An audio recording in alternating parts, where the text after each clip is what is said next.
Hello everybody, this is a tutorial on how to do your research paper assignment. Of note is I don't want you to write a research paper for me at all. I'm just teaching you how to format it so your college professors and high school English and history teachers and whoever else will be super impressed with you and be like, I don't even need to read this paper. They get an A just because it looks pretty. Hopefully some of you saw the Strong Dad email that I posted in the class about his thing. Although he's being funny, and of course that paper would not have gotten a good grade, there is a truth to it, that if your paper looks good, your professor will start grading it as if it is good. Their assumption will be this person knows what they're talking about. If it looks awful, your professor will immediately assume that you're awful and that you're an awful writer, and you'll have the burden of proof will be on the content of what you're writing. So first of all, go to Google Drive. You may have to set up a Google account for this, but Google Drive is a good resource for this. This tutorial is going to be using Google Docs, and it is completely different than Microsoft Word. So you're going to want to do this assignment on Google Docs. Once you get to your Google Drive, you're just going to want to say New Google Doc, and you're just going to want to say Create a blank document. So, and it will create a blank document for you. When it loads up, it will have the title of Untitled Document. I would not title your documents Untitled Documents. So here's what I recommend you do. This actually helps me out as your teacher too, and will help out whatever teacher whose assignment you're submitting. It's always a good idea to title your documents, especially if you're going to share them, as your name and what the assignment is. And my computer is being slow right now. There we go. So my name is Coach Lambert, and this is research paper. So it's always a good idea to do that. Now it will change the title up here, Coach Lambert Research Paper. So the first thing for this assignment you need to do is go to Wikipedia, or just go to Wikipedia. Don't go anywhere else. And because I'm not asking you to write a research paper, I'm just copy an article over, just to have text there to do stuff with. So John Wesley is an old-fashioned founder of the Methodist movement, church planner, sort of missionary, incredible guy. So I'm going to use his Wikipedia page. And don't copy any of the titles or anything, and just copy a huge portion of text. I'm just going to go down to about here. You don't need to copy a whole article. Just get a random article about something and copy it. Right now I hit Control-C, which is a shorthand for copy, and paste it in your blank document. So it's pasting over, maybe. Okay, now I'm going to copy, and now it's going to paste over. There we go. Okay, so now we got a bunch of text to work with. The next thing I want you to do is don't worry about all these hyperlinks. Don't worry about those. Don't even worry about the stuff that's bolded. But anything like this, the content section, I don't want that there at all. I will mark you down if that's there. And any titles, just delete those. So highlight, delete. Any pictures on there, we're going to add pictures back later. But any pictures, go ahead and delete those. And the idea is just to have a bunch of text. So nothing but text that's just there in a row together. So delete that. Clean it up a lot. Just clean it up a little bit like I'm doing. So there we go. So the goal is just to have text. So there I go. I have about, 2 pages of straight text. So yep, so there you go. We're going to pretend you wrote that. It's really well written as a research paper. By the way, don't ever do this for an actual research paper. Actually write your research paper. If I Google any of this, then obviously John Wesley's Wikipedia page is going to pop up. It's going to be the first thing that pops up, and I'm going to know you cheated. So if I'm an English teacher, obviously, but this is an English class, I'm teaching you to format. I'm not teaching you to write. So on formatting, there's 2 more things we need to do. All research papers need to be in Times New Roman 12-point font, unless your teacher says differently. Your teacher, the vast majority of teachers want Times New Roman, so this is your font style. So you can make it look all pretty. But fancy fonts don't get you anywhere with teachers or with even anybody in the professional world. Fancy fonts won't get you anywhere with your employers. It definitely won't get you anywhere if you're applying for a job. Most everybody in the world wants Times New Roman 12-point font. So this is the size of the font. This is the type of font. So Times New Roman 12-point font. And then I'm just going to do this real quick. Bold it and then unbold it, and that'll take away some of the bolding. You don't have to do that, but I'm going to do that. So there you go. The next thing that vast majority of people want in the world, whether you're writing for your boss, you're writing memos at work, whether you're writing for an English paper, is go to Format and set the line spacing. I'll pause right there so you can follow along. Set that at double space. Double space just looks better. It's easier to read. If I need to write on the paper, I can write it better. So most everything in the world needs to be written in Times New Roman 12-point font. Anything that's professional, anytime you want anybody to take you seriously as a person, anytime you want anybody to look at your paper and think, oh, this person knows what they're talking about, it needs to be Times New Roman 12-point font, double spaced. So that was the first thing. So there you have it. Now, though, if we're actually going to turn this into an actual research paper, we need what's called a title page. Title pages also should not be fancy. They need to be simple. Your professor will not give you any extra credit if your title page is fancy. So how to do a simple research paper title page is you bump the text down to page 2. Now, how a lot of people do this, which is the wrong way of doing it, is they just hit enter a bunch of times. See that? So I'm hitting enter, and it's taking me down to page 2. I want you guys to notice what happens. If I do it that way, notice what happens. Now, if I go up here, and I try to create a title, and I hit enter, and I say title. Watch what happened to my text down here. Notice how it's not at the top anymore. There is nothing that will destroy your credibility, whether it's for a teacher, whether it's for a business, more than having your text randomly down here with a bunch of enters. So there's an easy way to do that. So I'm going to highlight all this, another helpful tool. I'm holding down my mouse button. I'm going to erase all that, delete all that. And if I hit Control, Enter, that's called a page break. And it bumps the text down to page 2. Now, if I go up here, before the page break, you have to be before the page break. Notice I can't even click down here. Clicking in this area, nothing's happening. The page break is actually right here. That's why you have a cursor there. So I have to click before it, and I write title, and then I write my name. Notice nothing has happened down here. This is still on the top line right here. So that's because that's called a page break, which means break the page. Whatever comes before is on one page, whatever comes after is on another page. So that's called a page break. Once again, it is you hold down Control and then you hit the Enter key. So that's how you do it right there. Control is the bottom left key on your keyboard unless you have a special fancy keyboard. So use page breaks. I will grade you for that if I'm grading this assignment.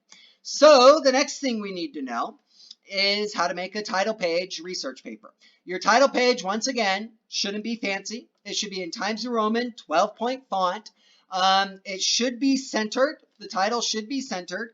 And they tell you to put it about a third of the way down the page. It doesn't have to exactly be a third of the way, but your title should be a third of the way down the page. So I'm just going to title this My Awesome Research Paper.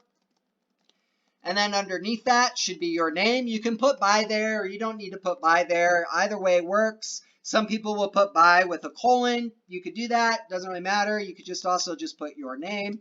I'm going to say by Kevin Lambert. Also notice Times New Roman double spaced font. So everything should be Times New Roman double spaced. And then if it is a research paper for a group or for a class, you go about another third of the way down the page and you put what class it was. So this is Exploring Computer Science. Right? You put the teacher's name. It's written by Kevin Lambert for Professor Kevin Lambert. And then you usually put the date. You could do the date it was written or the date it was due. Preferably do the date it was due. So this is due, I think, September 20th, if I remember correctly. If you're watching this video in later years, I'm filming this in September of 2020. So that is a good research paper. That's a good title page for a research paper. That's all you need to do. So my awesome research paper by Kevin Lambert, and then class name, professor's name, date. So that's perfect. Now down here, the text should just start. It should be left aligned and just start right there. So, and the text should start right here and just go all the way down. So the next thing you need is what's called a header. A header is something that goes in the upper or bottom margins of your paper. And it's there to go on every single page. In most word processors, Google Docs, Microsoft Word, whatever else, what is on one header will go on all the other headers. How you access the header is you just double click in the top margin. So see, I double clicked up there. So now it says header. And if I scroll down, and double click down here, it will say footer. This will go on every page. So let's double click in the header again. This time I'm going to right align. These are your alignment buttons. I'm going to put it on the right. And at least as far as research paper goes, your name should always be in the top right corner of every page, and then the page number. So this is actually page number 1 because you don't count the title page. So I'm going to say Lambert 1. However, we just created a problem. Remember what I said, whatever goes on the one header is going to go on all the other headers. So now I'm going to double click out. It says Lambert 1 there, but notice it also says Lambert 1 up here. But I don't want this up here. And notice it says Lambert 1 right here, but we're actually on page 2. This is supposed to be the page number, and this is page 2, so it says 1. So most word processors, including Microsoft Word and Google Docs, have a way around that. How that way is we say insert, and then they say page numbers, and they give you 4 options in Google Docs, which I like. Microsoft Word, you have to do a couple more steps. This is partly why we're doing this assignment here. This says put the page number on every page, put it in the top right corner or the bottom right corner on every page. But this, notice how there's not a page number on the front page. We don't want a page number on the title page. And notice how their title page looks really similar to our title page, which is them telling you how to do a title page. So we just click that button, and there we go. It says Lambert 1 there, Lambert 2 there, and then up here, doesn't say anything. Isn't that cool? So once again, that was insert, page number, and you want the top right one, right there. And then notice it clicks different first page there, which you could have clicked, but it automatically clicked you when you chose this option. So now we do have an awesome research paper. It has an awesome title page that looks professional and clean. We don't need any silly pictures or silly fonts. People won't take us seriously if we do that. They'll just think we're out to score style points instead of substance points, and we want the substance to be what leads. So then we do Lambert 1 right here. Notice it's not in Times New Roman. That is something your teachers will notice. Whether they knock you down for it or not, I don't know. I probably wouldn't, but some teachers would. So there we have. We have a wonderful 4-page English paper that we copied off Wikipedia. By the way, don't do that. About John Wesley. Perfect, right? Now, if this was a short paper, this would do the trick. This is all we need. And so we write our paper, and it's there. We still do need a works cited page, which I'll talk about in a few minutes. However, if this was a long English paper, generally if it's longer than 10 pages, which some colleges are going to make you write 10-page research papers. They're awful, I know, I had to write my fair share. They're not as hard as you think, though, once you get into them and do your research. So I'm going to just delete that there, too, while we're at it. But if this was a long paper, it is a good idea to do a table of contents. So I'm going to show you the easy way to do a table of contents. The first thing I want you to do is add 3 headings somewhere. So usually add an introduction. I'm going to scroll down. The headings from this assignment don't need to match what's in the text. I'm not even going to read your text. So I'm just going to name this middle right here. And then I'm going to name sort of the last paragraph, conclusion. So I created 3 headings, introduction, middle, conclusion. Now, the really awesome thing about both Microsoft Word And you can underline them and not underline them, by the way. By the way, that button is underlines if you didn't know that. You probably did. But the awesome thing about word processors now is you can label what your text is. So notice right here it says styles, and my style is normal text, meaning this is all just normal average text for the paper. But if I highlight this and say this is a heading, heading 1, notice it changes the format. We're not going to worry about that right now. I'm going to change the format back to Times New Roman, 12-point font, but it still says heading 1. You guys see that? So if I label this heading 1, and then I go down to where I said middle and do the same thing. So heading 1, but remember, do not forget, change it back. There you go. And then go down to my conclusion. And then heading 1. And we change the style back, but notice it still recognizes it as a heading. Then up here, I'm going to add a table of contents page. How I'm going to do that is I'm going to hit Control Enter again and bump the text down to page 2. And then up here, I'm going to say Insert, Table of Contents, and click the black one. The blue one's wonky. You don't want that. Click the black one, and there we go. The introduction's on page 2, the middle's on page 3, the conclusion's now on page 5. And then up here, I can say table of contents. Also a good idea to center that. So table of contents. If you want to, you can make it bold like it made it down there so it looks better. And there's your table of contents. Isn't that cool? So now I have a table of contents. Here's the next cool thing. Let's say I want to add a middle 1 and a middle 2. So here's my middle heading. I'm going to go ahead and underline it just to make it look better. Let's say down here we're going to add a middle 2. We're going to go ahead and underline it. Hit the underline button up here. And then we're going to change it to a heading, heading 1, and set it back to Times New Roman 12-point font. And underline it again, as it is. Control U underlines things too, by the way. Now I go up here to my table of contents, and notice middle 2 is not there. But if I click this button, it appears. And notice it recognized the table of contents as a heading. Isn't that cool?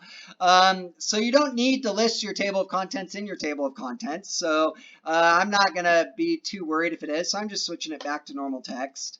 And now we'll update it again. There you go. So easy peasy to do a table of contents. So we're missing one more thing for a research paper, and that is the record of our research, which is called a Works Cited page. So I'm just going to go ahead, go to the end of the document. By the way, Control End takes you to the end of the document, and I'm going to hit Control Enter to do a page break. Once again, I'm going to center, and I'm going to say Works Cited, meaning I have work. Meaning these are the works I cited in my paper. Your works cited needs to be left aligned. All works cited in bibliographies have what's called hanging sort of indentation, meaning that everything under the first line is indented in, whereas most research papers, the first paragraph is indented in. The first line, sorry, is indented of every paragraph. But we're not going to worry about that. Instead, we are going to look at Google Docs super helpful add-on tool. So if you click add-ons, you can get an add-on. Notice I have 4 add-ons right here. I'm going to click get add-on just to show you how it works because I already have the add-on we need. I'm going to click get add-on, and up here you're going to want to type in EasyBib Bibliography, although it's one of the #1 add-ons. It's super helpful. I already have it installed. If you don't have it installed, you'll have to click here, click on whatever it is and install it yourself. They may ask you for your password again and all that. So I already have it. So once you have it, you just click add-ons. You go here and you say manage my bibliography, and it will open up a pane over here, and it will say cite a source.